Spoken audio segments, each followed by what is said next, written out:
用音乐迎接2024第一道曙光。这场由中华江友文教协会7月举办的“曙光乍现”日出音乐会，邀请到大提琴家张正杰、女高音翁若佩、男中音林正勋、小提琴家林天吉、小提琴张之婷、中提琴徐小红等人共同演出，让参过民众透过音乐节奏变换，感受黑暗渐渐消退，共同迎接日出时刻感动。强友会啊，很有荣幸能够在这一次能够摕到这个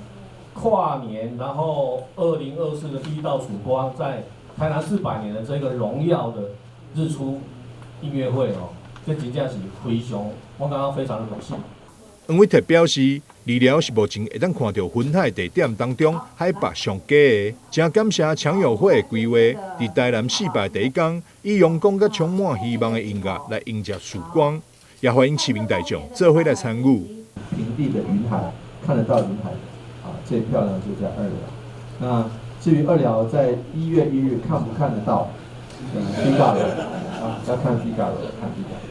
好，所以非常感谢强友会400年的第一个曙光，哇，这是人生很难遇到的一次啊，所以才想说，透过强友会的帮忙，能够以强友会为主体来办一场这样子的曙光音乐会，然后让民众大家一起共同来参与。那真的曾君姐好厉害哦，找到那个音乐界的顽童、音乐界的创意家张正杰老师来帮忙规划这一场，真的是搭得太漂亮了哦。强友会理事长李宗喜表示，这次活动由张正杰策划，是相当的精彩。张正杰教授的创意无限，不断突破传统，再来创新的演出。参场是太鲁阁峡谷音乐节、坑道战地音乐会。近几年来，张正杰甲弦外知音团伫亲子音乐教育上，更为观众带来真侪惊喜。参场是甲儿童剧团合作的大提琴找新娘亲子音乐会，还有专为小小朋友量身打造110公分以下音乐会等。相信伫二寮的台南400日出音乐会，一定会成为经典。届时欢迎全国好朋友做伙来参加。